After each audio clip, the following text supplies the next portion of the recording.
For most Black Americans, especially those in the South, the front porch isn't just part of the entry into the house. It is the place we enter community. It's not just the comfort or safety we experience there, but it's where we do some people watching and good reflection. On the front porch is where we tell the truth with a little sweetener and an awesome time along the way. We take what we learn and we act. On this episode, we discuss all things related to youth, education, community, and the politics of people.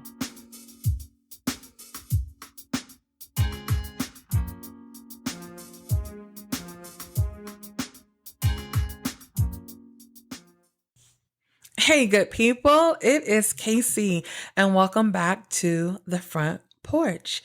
Now, if you hear some background noise, like there's a little bit of rain happening in Atlanta right now, it's because I'm actually recording on my front porch. I mean, that is the title of the podcast.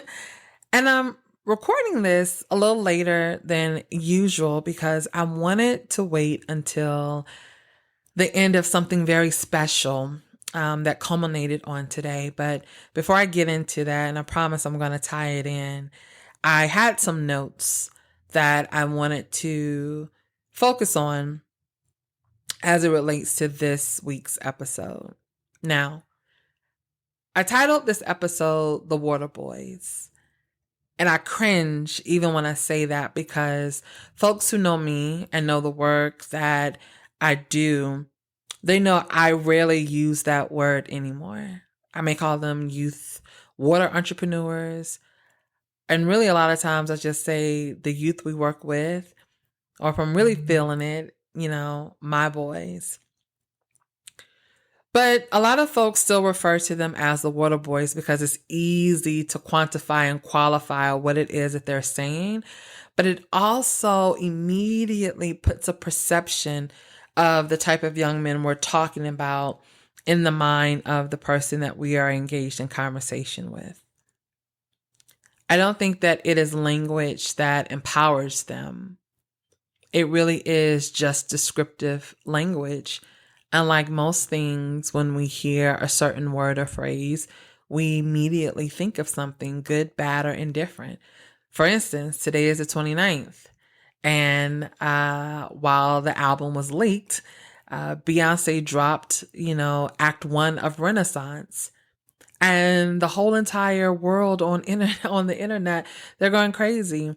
Either they're for her, they're against her. They don't understand why either party cares. And so even that evokes an emotion. So here, particularly in Atlanta, when we hear the word water boy or water boys, we immediately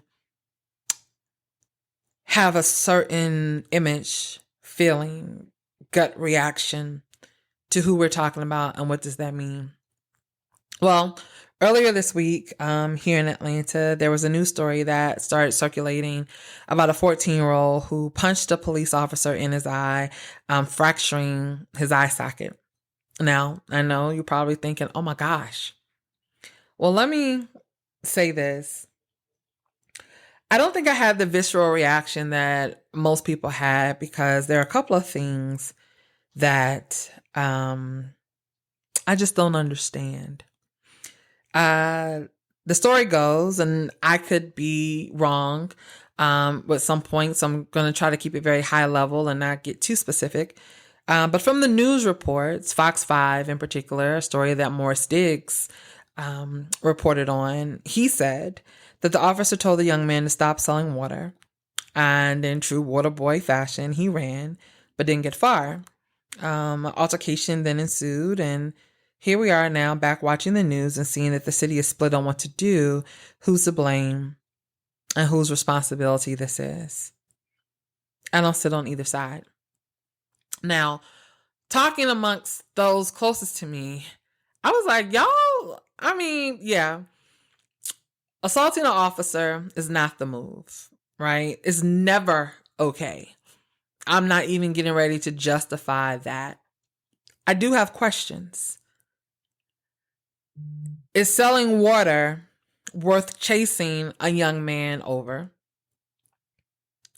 And secondly, The 14-year-old got close enough to that officer to punch him in the eye to fracture his eye socket. We may need to put him in a boxing ring. He might be the next Mike Tyson, next Evander Holyfield, right? If you from where I'm from, he might be the next Sweet Pea Whitaker. I don't know. I'm just saying, a 14-year-old who can punch an officer hard enough to fracture an eye socket, and again, based on news reports that Morris Diggs from Fox 5 gave, that officer may potentially suffer nerve damage. That altercation may have unlocked one of those young man's gifts, and if somebody can get him in a boxing ring, maybe he can handle some of his aggression in a different way. But I digress, right? Because some of y'all probably don't even like that angle of this story. But for me, again, I don't sit on either side around who's to blame and all of that, because the reality of this is that what we're seeing is that the individual lives of folks living in poverty are playing out on the news. Now, each and every one of these young men have a different story, although there may be some similarities. Who to blame, what to do, and who's responsible is going to vary based on each of those individuals that we're talking about. Which is why by the time we see them on corners selling water, y'all, the problem, the issue, the challenge, whatever you want to describe it as, has met its boiling point. And we are reactionary at this point. And in order to fix the problems, we got to meet them where they are long before they turn 14. Again, nobody wants to talk about that. Nobody wants to talk about the fact that what we see, even how some young people are raised, is a direct correlation to poverty, to this wealth inequality gap that we continue to see in this city. How? Well, if a caregiver, a mama, a grandmama, a auntie has multiple children in the house, and their skill set and education achievement only allows them to get multiple part-time jobs, they are less likely to work salaried jobs, which means they're working hourly jobs, which means those shifts may vary and change from week to week, month to month.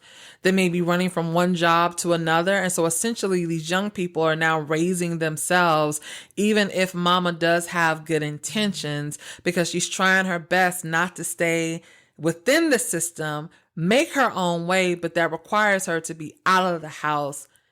And y'all, if we're honest, we don't have the same type of youth programming and wraparound services that we had in the 70s and the 80s and even in the early 90s. That's not to say there are none, okay? Because again, folks hear one thing and then y'all go way left, but we don't have the same level. I was talking to someone today, and I'm going to get to what happened today, and I just said to them that there are very few folks who do the work that I do, that do the work that the organization that I help to co-lead does. Tell me what Boys and Girls Club staff member is going to get out of their bed at 3 a.m. when they get a call. Probably slim to none of them. Why? Because it is a liability for that organization, right? And I understand that protocol and that boundary is in place to protect both the child, but also the staff person. And I'm completely okay with that. But I also understand that there are some young people who need someone to answer the phone at 3 a.m. And I further know that even if someone from a larger organization had the willingness to really journey through life with these young people, relationship has to be built enough for that young person to know that if I dial this number at 3 a.m., somebody on the other side of it is going to actually answer. So I'm not asking for everybody to do what we do. I'm not. I don't think that everybody should do what we do. But it is necessary for us to do what we're doing.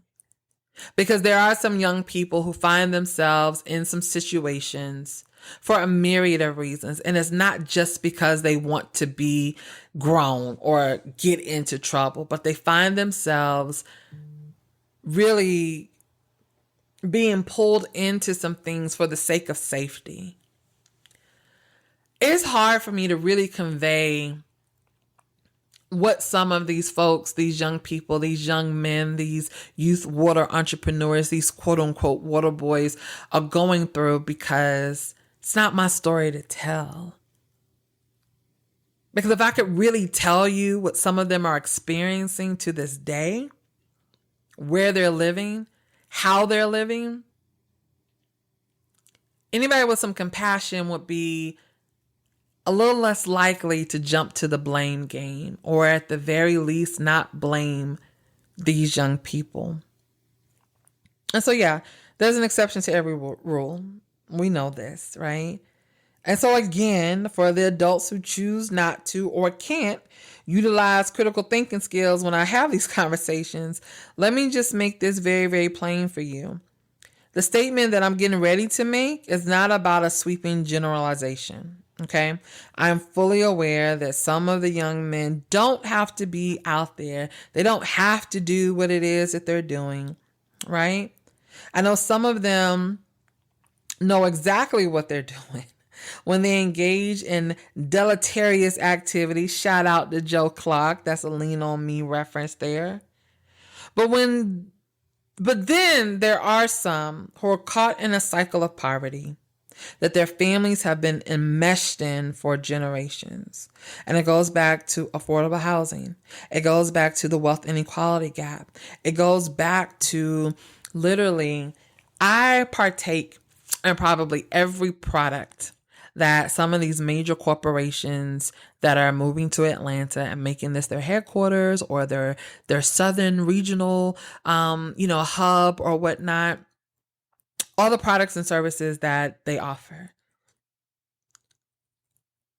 I just wish that getting to the person who makes decisions around community engagement was easier, that person actually was finding themselves in community. There are a couple, right? Shout out to Erica Smith over at Microsoft. She's easily accessible, but too many aren't. Or they already have a preconceived idea of what community engagement looks like in a way that appeases their big bosses. But that's not community engagement. When did you ask the community what they needed? Don't give me what you want me to have. Give me what I need. That's the same thing with people saying, but I show so-and-so I love them every day. Well, if you're not showing them that you love them in a way that they can receive it, you really spinning your wheels and wasting your time. Because if you believe, right, that saying it and then no action is enough, or just action and never saying it is enough, or you like to buy gifts and take trips and they just want quality time or affirmations, then I'm not going to say, no, you don't love them, but it's going to be really hard for them to receive it. And it's the same thing with corporations. They come in with lots of money. So for folks to say, oh, but they invest in community. Okay, yeah, they do. But where's that investment going? And are the investments a result of a community survey, a community co-design session? Let me just go ask the people that we want to help benefit what it is that they need, and then actually give them that. That's what I would love to see. And that's a lot of why I love working with the folks that I had the awesome opportunity of spending this entire month of July with. But here's something else that I want you all to consider. For some of these younger youth, males, or just youth period, that are out here in the streets, and we always talk about, the connection to school with this. Has anybody ever thought that right now we might be experiencing young people who are the product of older students who were caught up in the APS cheating scandal. And it wasn't just the erasure of test scores that was uncovered. It was the decades of passing students along who were not ready to be promoted and moved on to the next grade. Or the amount of time where community wasn't properly engaged to really provide wraparound services that would be highly effective for families. And again, I'm not here to place blame. I'm just here to say these are the facts. And it's really hard to solve for something when we get so easily offended because we call out something that just happens to be true. You hear me say it a lot. You don't have to like it to be true. Just because you took offense doesn't mean that it's not right. So if we look at some of these young people are the children of students who did not get a fair shake in their public school system, who have lived in areas that have been consumed by generational poverty, who are being pushed out because corporations can get land for cheap. And then you have some city leaders who keep saying, we gotta keep pushing forward. But at what expense and at whose expense? Again, I'm just asking questions. And if anybody comes and says, well, who are you talking about? What are you talking about? I'm talking about the system. I'm not talking about an individual.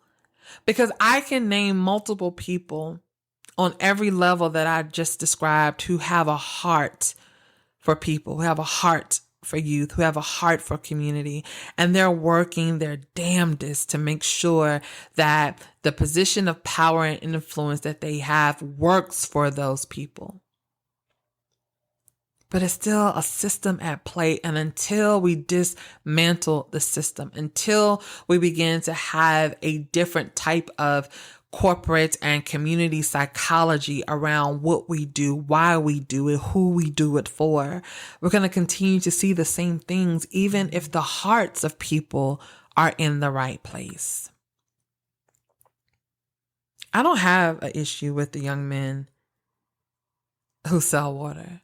Now I have issue for those who understand fully the activities that they're engaged in that are illegal or harmful or unsafe.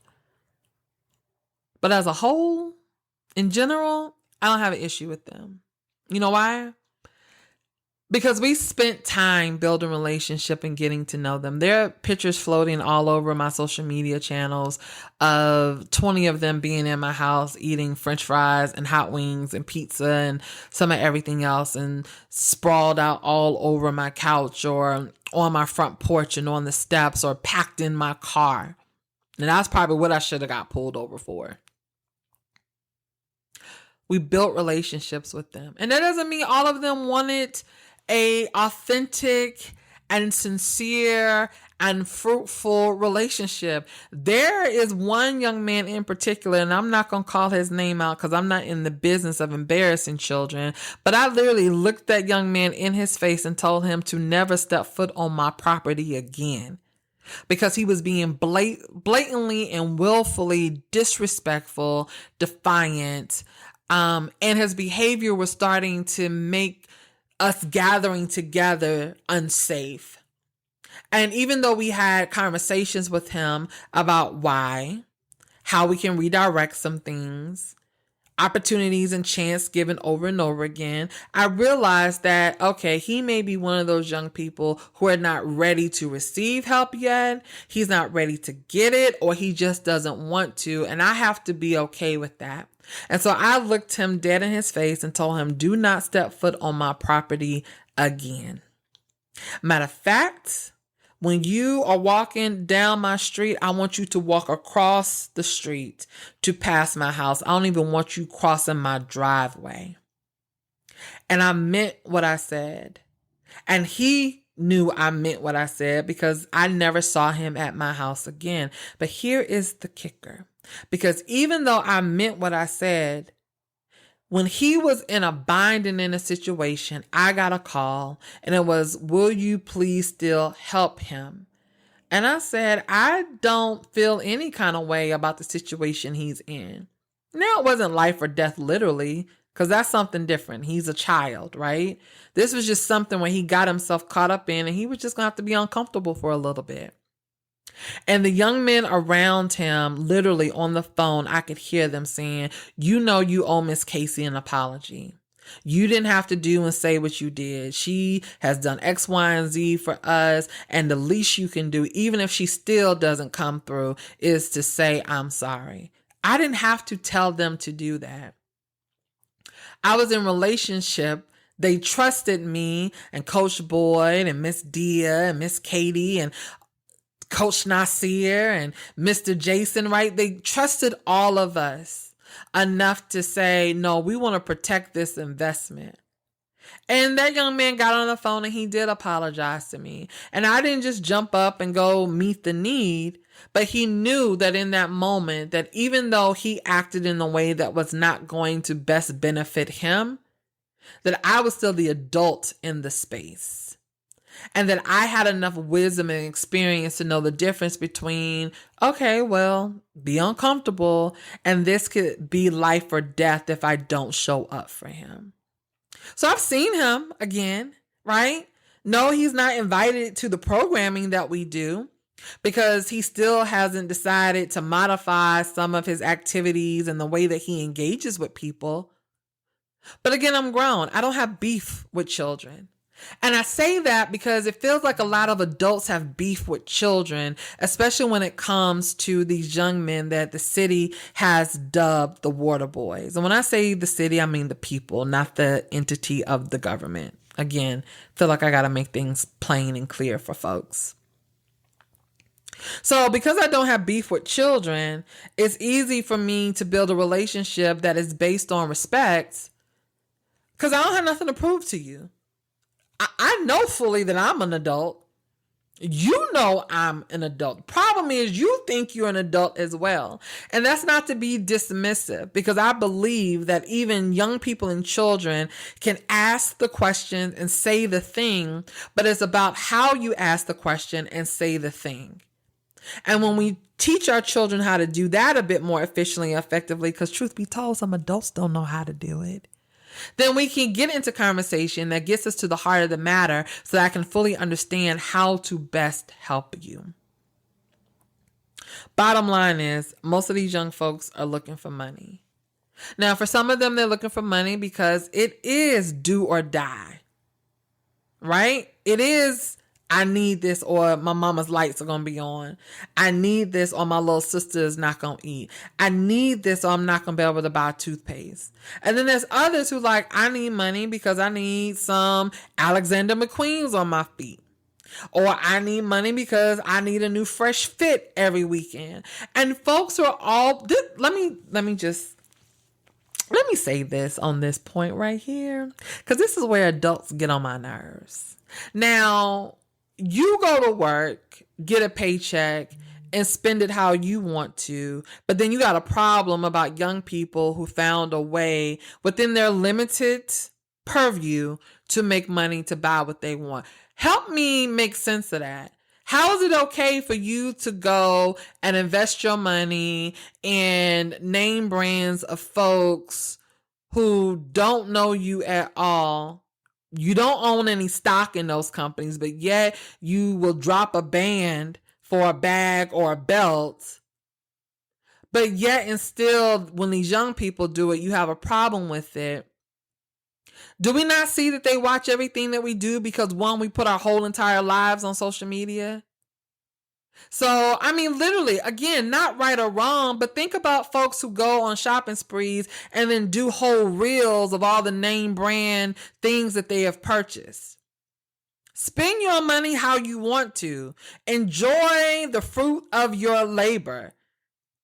Right? Most smart people who are spending money like that also got that times 10 in a savings account. Again, this ain't about right, wrong. I'm just giving you what it is. Now, if we are free to be on social media to spend all our money however we choose to spend it, and then we want the whole entire world to see how we spent it. Y'all don't think teenagers are watching that?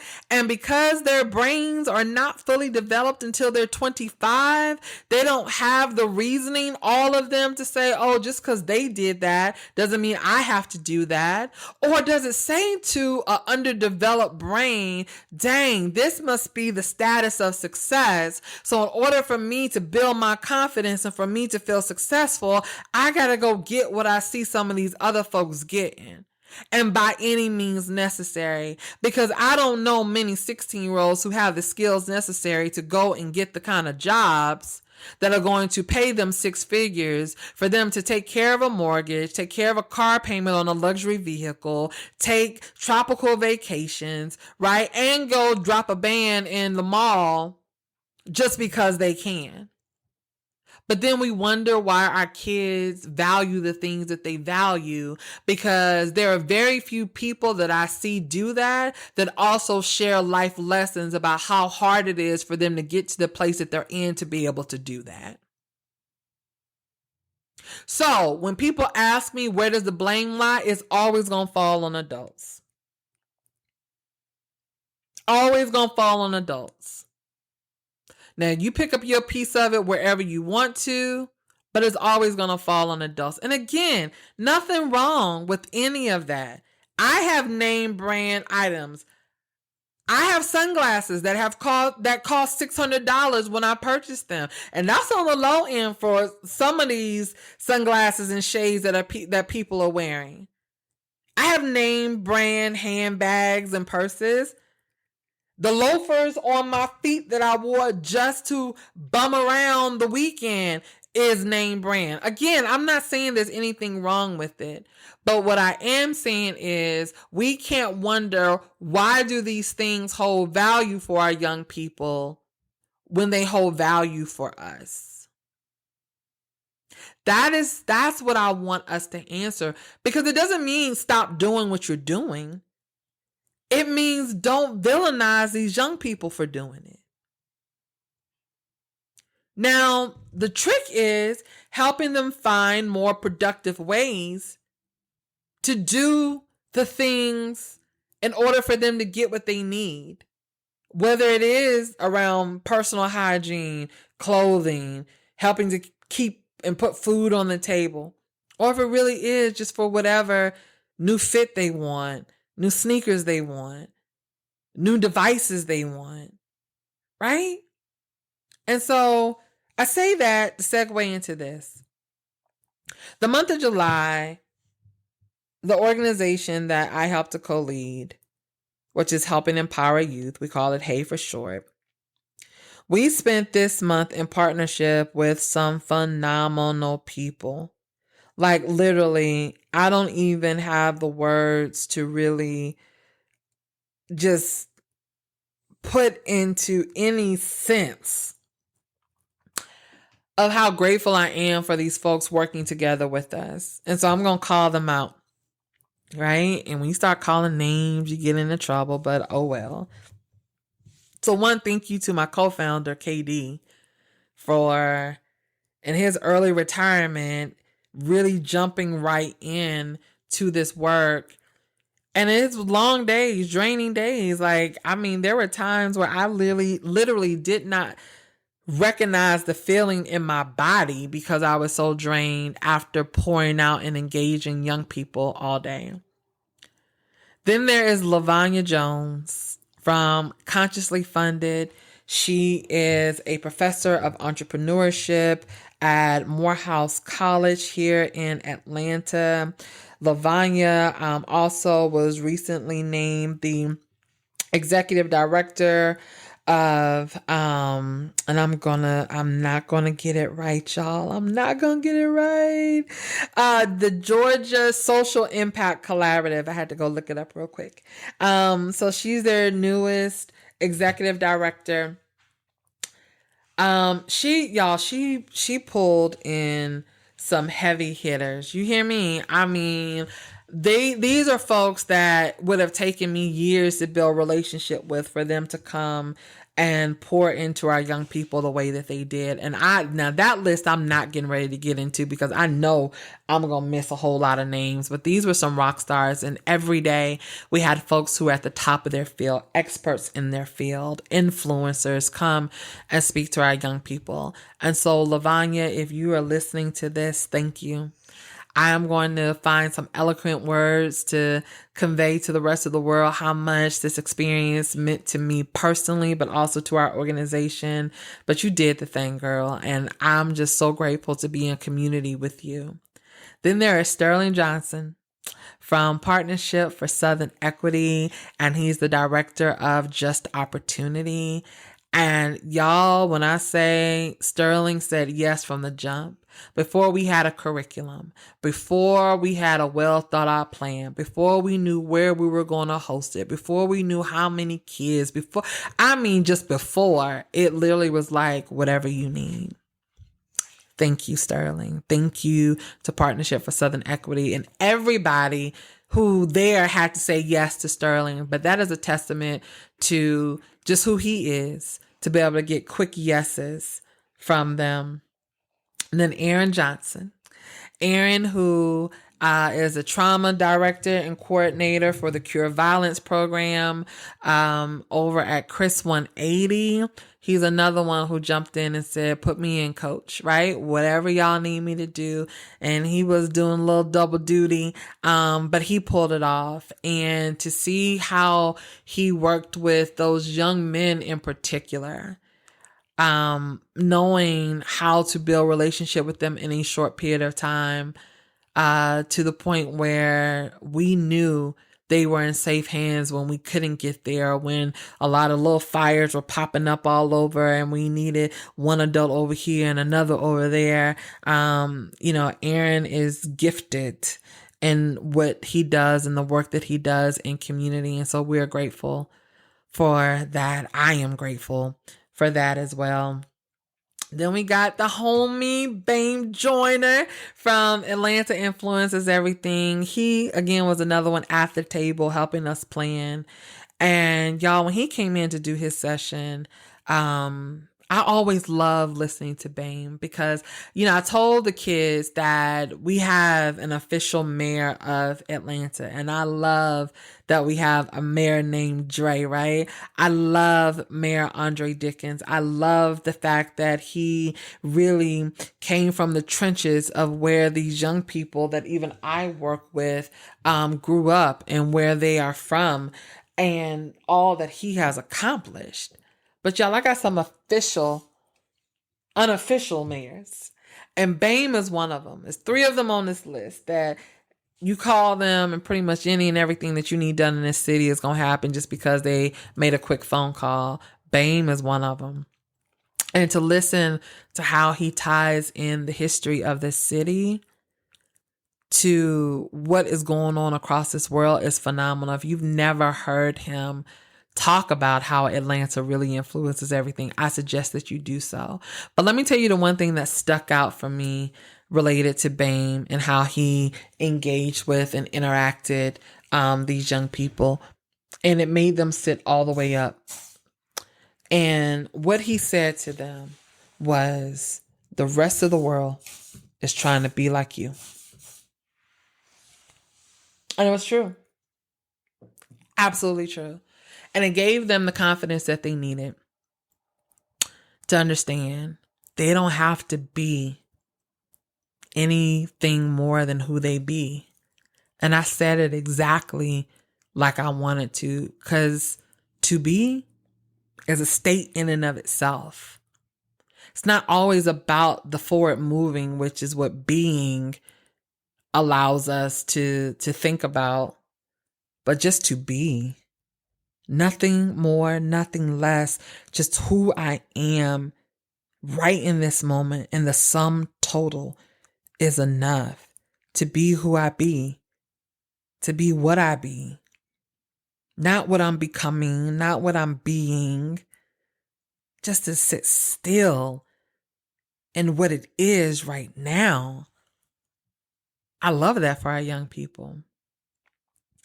Then we had Dante Miller with Village Microfund, who came in and sat some days just to be in the space with them. And that meant the world to me, y'all. For them to see people who care enough about who they are in this moment to spend their time, talent, and treasure with them.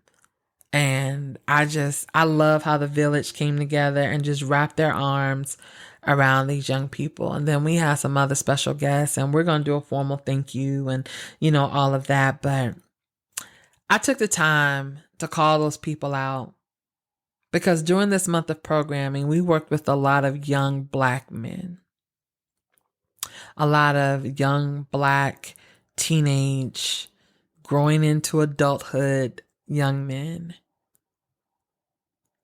And y'all, I gotta say, they proven all the naysayers wrong. Every last one of y'all wrong. If I could get some real money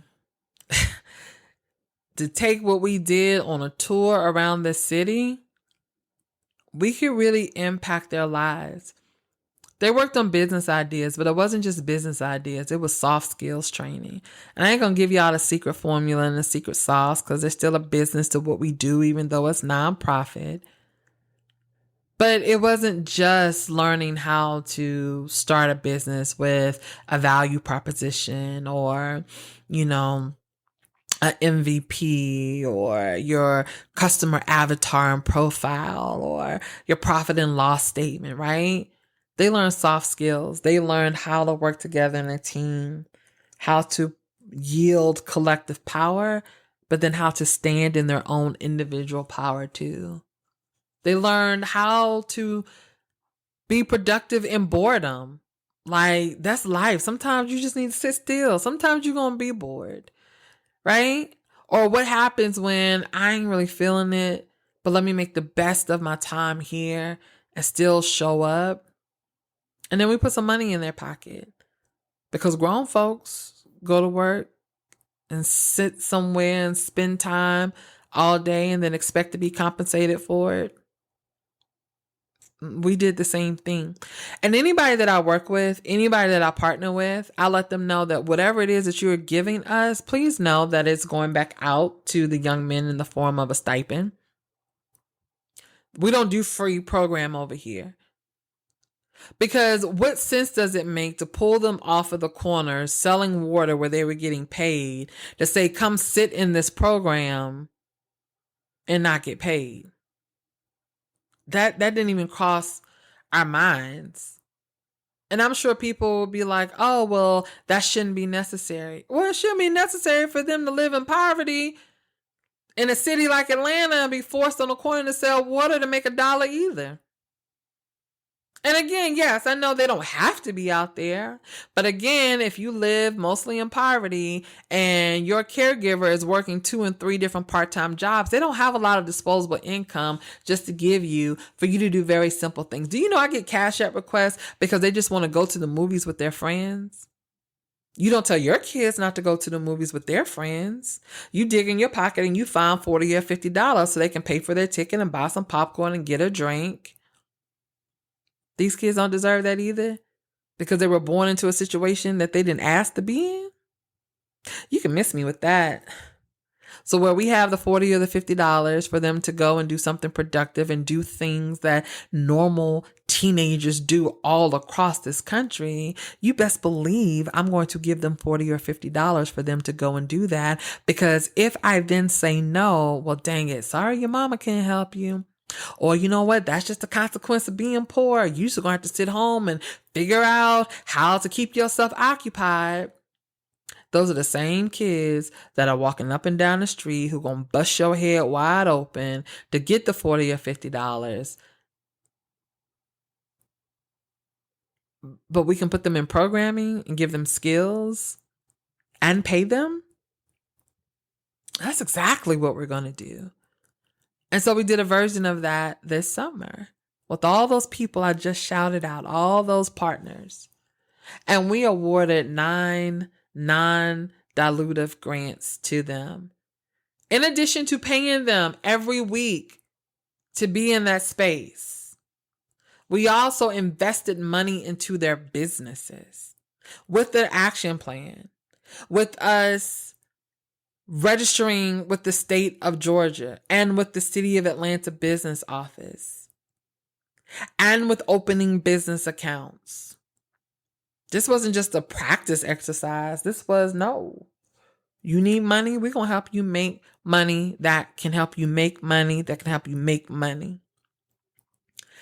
And the culminating piece of it was folks in the room who can help make all of this a manifested reality for them. More on that to come. I want us to just really understand and fully recognize that in order for us to solve whatever it is that we think this problem is, wherever we think this problem has originated from, it is going to take all of us to solve it. It's going to take all of us doing our part. It's going to take all of us doing the thing that we know is going to make a difference. We all can't do the same thing. We all should not do the same thing. But we all should be doing something. So I just wanted to take some time because I want y'all to stop blaming these Black boys. For an overwhelming majority of them, their behavior is not their fault. And yes, there comes a time where we all have to be responsible for our actions. Absolutely. But 13, 14, 15, 16, I don't believe that that's the age where you are wholly responsible for your actions. When 13, 14, 15, 16 years of your life, there hasn't been many people to show you something different, to teach you something different, to tell you something different. And y'all, we can say all day that there are programs and that there are community centers. Have y'all been to some of those places? Most of them close at 6 o'clock. I think the latest closes at 9. And for a lot of them, 9 o'clock p.m. is still not a safe hour for them to be home because somebody in that house isn't asleep yet.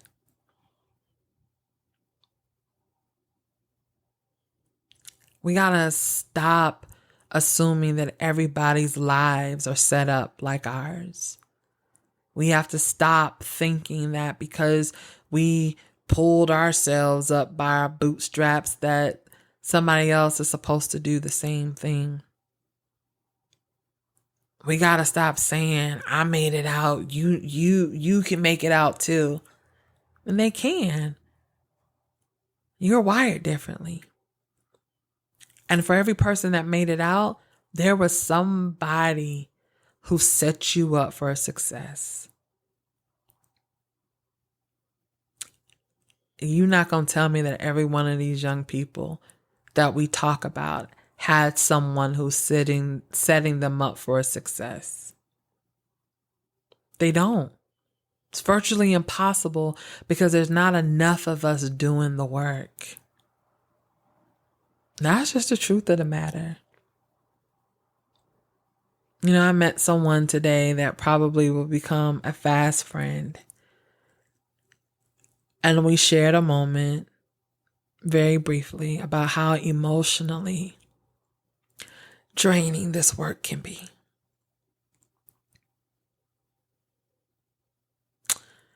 And he said something to me that my mom has said to me. He said something to me. Others have said to me. He's even said something to me that I have said to myself. Today, I fully grasped it. And that the work that I do is ministry.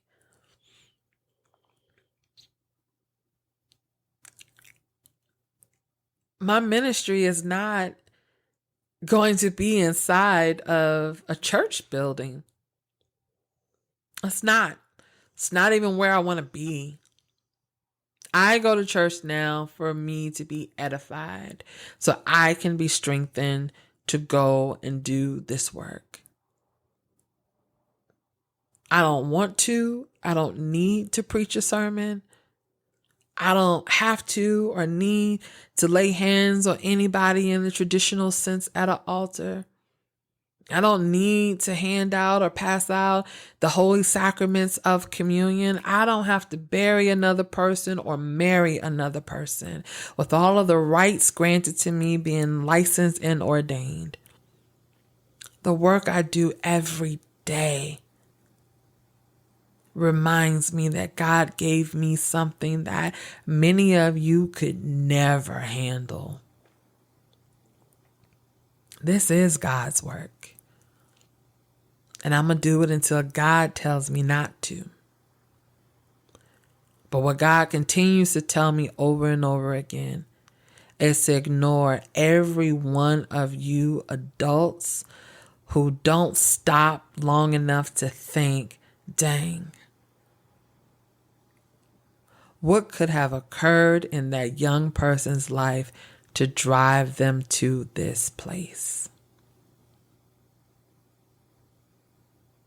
So when y'all talk about the waterboys, while all of them aren't ones that I'm in community with, I'm taking responsibility for all of them. Because I'm going to make sure with everything that is in me that every plausible opportunity is made available. And it'll be up to them to take advantage of it. But y'all, there's still so much to do. So much work left to do. And hopefully we'll be able to do it together. So that's it, y'all, on the front porch. I hope to be able to share something with you that will make you think again next week. And with that, I'll talk to you later.